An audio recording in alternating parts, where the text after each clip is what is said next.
అయ్యి బాబాయ్, ఈ జనం ఏంటండి బాబు?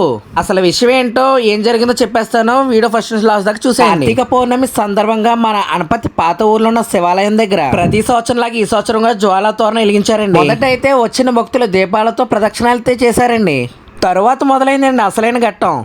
ఆ పవిత్ర పల్లకిని వేద పండితులు పురోహితులు చేతుల మీదుగా 3 సార్లు ఆ జ్వాలాతరణానికి ఇటువైపు నుంచి అటువైపు నుంచి ఇటు ప్రదక్షిణాలు అయితే చేశారండి. ఆ యొక్క 3 ప్రదక్షిణాలు పూర్తయ్యేసరికి ఆ యొక్క జ్వాలాతరణానికి చుట్టుపక్కల ఉన్న భక్తులందరూ కూడా ఆ యొక్క జ్వాలతోరణాన్ని అందుకోవడానికి చాలా ప్రయత్నించారు. ఈ రోజుల్లో కూడా ఇలాంటి కార్యక్రమాలు జరుగుతున్నాయంటే ఆ యొక్క భగవంతుని అనుగ్రహం, కరుణా కటాక్షాలు అందరిపైన ఉండడం వల్లేనండి. ఇప్పుడు ఈ రోజుల్లోనే ఈ కార్యక్రమం ఎలా జరిగిందంటే అప్పట్లో ఇంకెంత దారుణంగా జరిగి ఉండేదో ఆలోచించండి. మరి మీ ఏరియాలోని శివాలయంలో కూడా ఇలాంటి కార్యక్రమాలు ఇప్పటికీ జరుగుతున్నాయి. ఫైనలీ ఆ పల్లకిని పురోహితులు శివాలయం లోపలికి హారతిచ్చి స్వామివారి దగ్గర తీసుకొచ్చారండి. హర హర మహాదేవ శంభో శంకర.